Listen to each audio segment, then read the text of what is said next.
Who is the author of your thoughts? Oh, that's a very good question for you. You should keep that question and ask yourself that question over and over.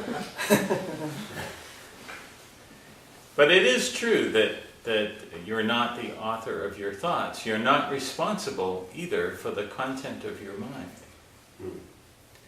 That your mind is just this heap of impressions, right? That you've gathered from the time you were little.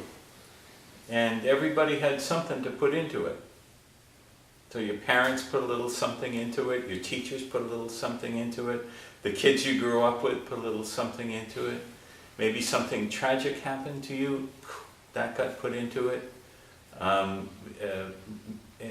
Maybe something wonderful happened to you, that got put into it.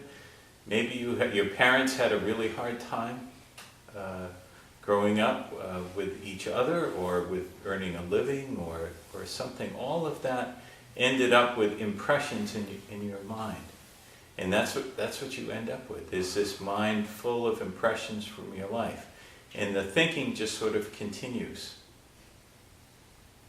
But what you realize through meditation is that this thinking is not who you are. It's not. It's just this heap of impressions. It is just this little firing, actually, in your brain. This little firing goes off and doom, you have a thought. But it's so interesting how attached we are to them.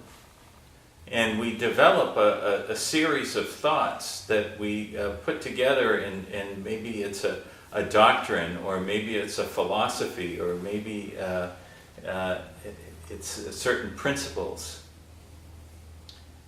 And that's where real trouble begins, where we have to now defend all of these thoughts.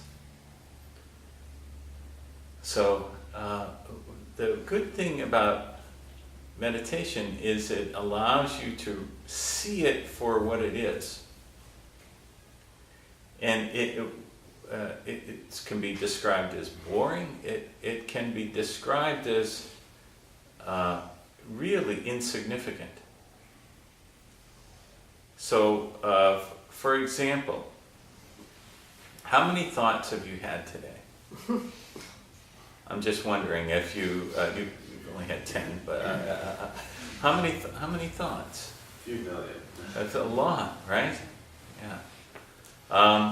How about yesterday? You had probably a similar number, right? Or maybe yesterday was a more thinking day.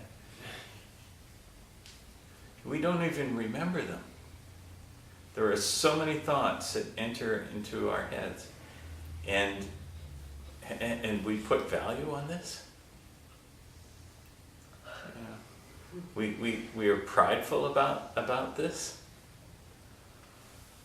When you sit and see it for what it is, it doesn't make any sense.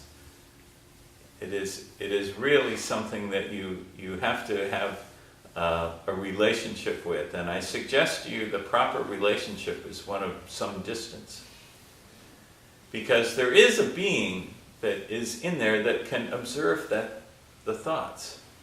There is a being there. So you're not your thoughts. The being is the one who can observe those thoughts.